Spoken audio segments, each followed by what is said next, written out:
Ayman Khan here for Seconds Out with Eddie Hearn. Eddie, seems to be a bit of a pep in your D&G step heading into this Katie Taylor versus Chantelle Cameron fight week. How you doing? I'm doing fantastic. I mean, I can't believe we're finally here. We've still got a couple of days to go, but it's weird because this feels like something that should have happened the other way around. You know, with all Katie Taylor's success and her profile, normally you'd expect this to be on her debut or her first world title, and we're coming on, I think, the prime, but certainly towards the back chapters of her career for probably the biggest fight of her career.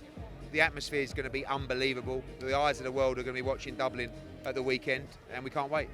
Katie's always been seen as someone from yourself as a prominent figure in the matchroom crown as such. Do you see a sense of personal achievement in going alongside her and taking her to where she is right now? Yeah, I do, but I also think that we play a very small role in that. Yes, we've guided her, we've helped her break down the barriers, but at the same time, without her, it's just bluster, isn't it? You know, she convinced me. She sold me the dream. And when it started, I didn't think we'd achieve all this kind of stuff. You know, headlining at Wembley, fighting at Wembley Stadium, Millennium Stadium, headlining at the Three Arena, selling out Madison Square Garden. It's just something that it's the kind of thing I'd say in an interview. And to see it come into fruition, but not just that, but to see the effect that it's had at grassroots level. You know, to see my own daughters participating in boxing 3 times a week. To see these girls, 11, 12, I'm watching them spar. You know, and I talk to them and say, you know, who's your favourite fighter? Now 99% of them say Katie Taylor, but now they're saying Chantelle Cameron, or they're saying Terry Harper, or they're saying Sandy Ryan, or, you know, all these other fighters as well. And I think what she's done in that respect is incredible. And I will always be one of her great admirers. And she's the most fierce competitor that I've ever met. She may be quiet, but she wants to win so bad. I can't tell you how much she wants to beat Chantelle Cameron on Saturday night. And I would never bet against her. You know, we have both fighters in this fight, but Chantelle Cameron, I wouldn't bet against her in this fight either, because she's so determined. And when you talk about primes, she's in her absolute prime, Chantelle Cameron. And they're so confident they win this fight. Is Chantelle a made fighter if she beats Katie this weekend? A made fighter? In what respect? In terms of profile, in terms of standing? Yeah, I mean, she's already undisputed, but you know, we know that as great as women's boxing is becoming, you do have to do a little bit more to become a great. You know, so for Katie, this is a chance to become a 2-division undisputed champion. But at the same time, for Chantelle, you know, a victory for Chantelle Cameron is probably one of the greatest victories from an English or British fighter of all time. She's come into Dublin to fight the all-time great Katie Taylor, and to defeat her would go down as a massive win. And for Katie to become a 2-division undisputed champion, like that's what's on the line on Saturday. It's not just someone defending their title in a voluntary. It's like the history on both sides. That's real legacy. And yeah, she'll be made, you know, in terms of, you know, financial, legacy, belts, everything. And she's wanted this fight for such a long time. You mentioned there in your previous answer that you kind of stand in the middle of the two, representing both the teams in this fight. Have you had aggro from both coaches kind of in terms of the fairness of the fight if this was to go to the decision? Not really. I think everybody understands. Jamie Moore is a very good trainer and a very experienced trainer in the respect of he knows that to come to Dublin and win a decision with all the noise, you know, with the punches that might get slipped and then, you know, the roars of the crowd, it's very difficult. It's nothing to do with a judge being unfair. It's just you're fighting Katie Taylor in Dublin. The atmosphere, the noise is going to be intense, insane. But I think they're going to be trying to force a stoppage. I really do. I think they're going to walk her down and they're going to go at it. I think Katie Taylor's going to have her game plan, and I think it will go out the window because I think the atmosphere will be absolutely insane. And I think you're going to get another thriller. Let's say that Katie Taylor does get the victory at the weekend. You got Michaela Mayer in attendance, I believe. But is the Serrano rematch more likely? Yes. Oh, absolutely. You know, that's the fight. You know, if she was to come through at the weekend, I think that's the fight you would see. I think it's a tremendous fight. And but first things first, I think this is the toughest fight for Katie Taylor in boxing. Talk me through the undercard, Eddie. What can we look forward to? It's a great card. I mean, you know, we talk about the development or the sort of rebirth, if you like, of Irish boxing. Gary Cully, for me, is a world champion in the weight at 135 pounds.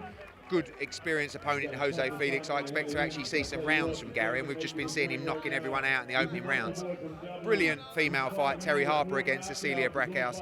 That's a great fight. JJ Metcalf against Dennis Hogan, absolute war. I love this fight, Thomas Carty against Jay McFarlane. Kevin Ajarko, he's back as well, great to see him back. Paddy Donovan in a good fight against Sam O'Mazian. And Maisie Rose, one of our young female stars, in a very tough fight against Katie Domestica from Ireland. So very, very good card and a thrilling main event.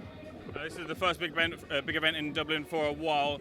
I'm aware that you brought in some extra security. Can you tell us what's been done to kind of ease any concerns that people may have? Really, a lot of what you read is rubbish. I mean, we bring in extra security every fight. You know, to put it into context, I just said to the Irish media there, you know, probably got 5 times less security this week than we had in Guadalajara last week. This is a massive event, and the authorities here will want to make sure that it goes ahead smoothly, and the eyes of the world are watching. So everyone is always being cautious when there's an event of this size, and it's a very important moment for the sport, very important moment for Irish sport, so people want to make sure that everything's done properly.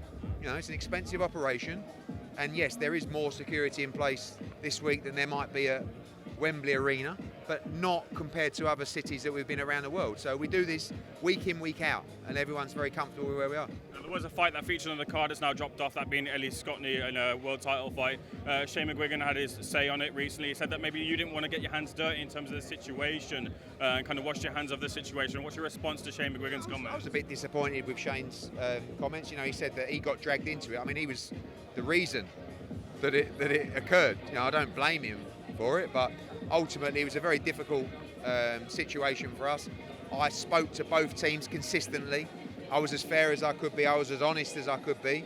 I didn't feel that we needed to make a statement. I gave tens of interviews explaining what had happened, and it was very clear and basic what happened. Chantelle Cameron said she wouldn't fight if Ellie Scotney and her team were on the card. Nothing to do with Ellie Scotney, but the previous bad blood. And, you know, Shane said, oh, as if she would have really pulled out. I'm not prepared to roll the dice and all of a sudden have a main event with so much on the line fall through because of this. And unfortunately for Ellie, as I explained, a lot of what Shane said was right. I spoke to Ellie. I said, I think you should talk to Chantelle Cameron and just be honest. They had a conversation. We tried to work it out. It didn't happen. And Ellie said, you know, I'm going to say so. I said, look, you should make it a statement. And if that's how you feel. And then Chantelle made her statement. Shane said, I should have made a statement. He made a statement. I didn't feel the need to make a statement. I do 100 interviews a day, explaining and being honest with what happened. It's really not that complicated what happened, but it's unfortunate for everyone.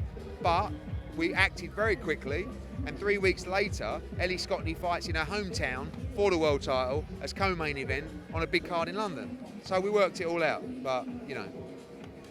On a light note, Conor McGregor is supporting this card. Are we expecting him tonight? When are we expecting Conor McGregor to roll in? As someone who doesn't happen too often, upstage you, Eddie? Yeah, no, he can upstage me. I love Conor McGregor. I mean, look, I came over here, and I know that Conor McGregor's a little bit wild, he's a little bit crazy, but he's also a man of his word. You know, sometimes you see people talk bluster on social media. He wanted to support the event, he wanted to support Katie Taylor. He came in, and he's got a lot of successful brands. Forged Irish Stout, Tidal. Tidal came in, sponsored Katie Taylor. Tidal came in, sponsored the show. Forged Irish Stout came in, sponsored the show. And having him behind it as a genuine supporter is great for the event. I'll be down the Black Forge for a pint of Irish Forged Stout, and he will be flying in for the event as well, and it's going to be crazy. 2 things away from this, a huge heavyweight tournament is rumoured so far. You flew out to go meet and talk about that heavyweight tournament. Look, how close are we to that, and what is AJ's value in this tournament in terms of monetarily? What kind of figure are you looking for in terms of getting that over line for Joshua? Well, look, we know, and they know, what he was paid to fight Andy Ruiz and what he was paid to fight Alexander Usyk. I think we all acknowledge that AJ against Wilder is a bigger fight than those 2 fights, but it's not really, you know, we're not out there trying to bleed money out of our partners and friends out there. We're out there to get the right market price for the commercial value of Anthony Joshua. There's been no numbers discussed yet. I know everyone thinks they've got the purses. We've had no formal offer, and that is incoming. And when it is, we'll go from there. But for us, Anthony Joshua is looking to fight at the beginning of August. We would like to get this fight cemented and secured first, but if we run out of time, we'll just proceed with the August fight anyway. But that choice of opponent may depend on whether we get the Deontay Wilder fight signed. I saw Carl Froch have some things to say about Anthony Joshua in terms of his next steps. Your response to Carl Froch? I love Carl Froch. You know, he's a good, solid man. I don't like it when he says things like that because obviously AJ's my friend and Carl Froch is my friend. We should respect what AJ's achieved. You know, listen, Deontay Wilder could knock Anthony Joshua out in the first round. AJ could knock Wilder out in the first round. Wilder could lock a lot of people out in the first round, but we like that fight. We fancy the fight. AJ believes he win that fight. So does Derek James. And it's not about Carl. It's nothing to do with Carl's achievements. Carl's an all-time great, Hall of Famer.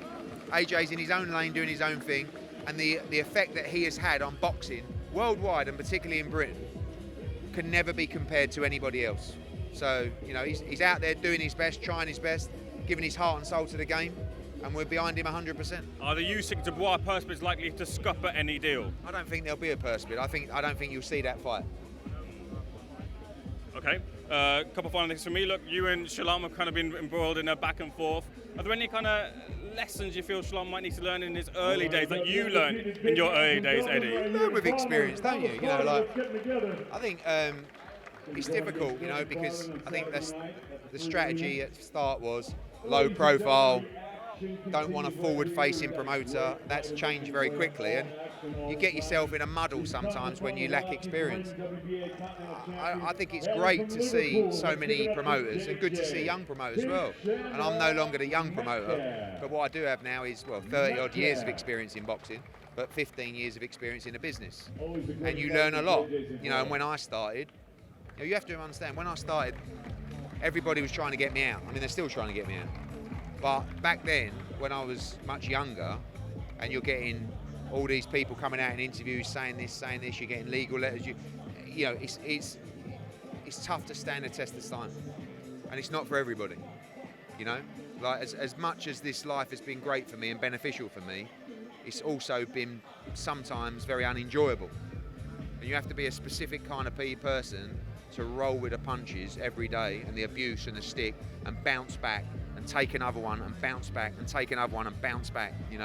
And sometimes you never know when the biggest challenge will come. And for me, it was probably the Conor Benn situation. 6 or 7 months of having to bounce back every day. But I'm very resilient.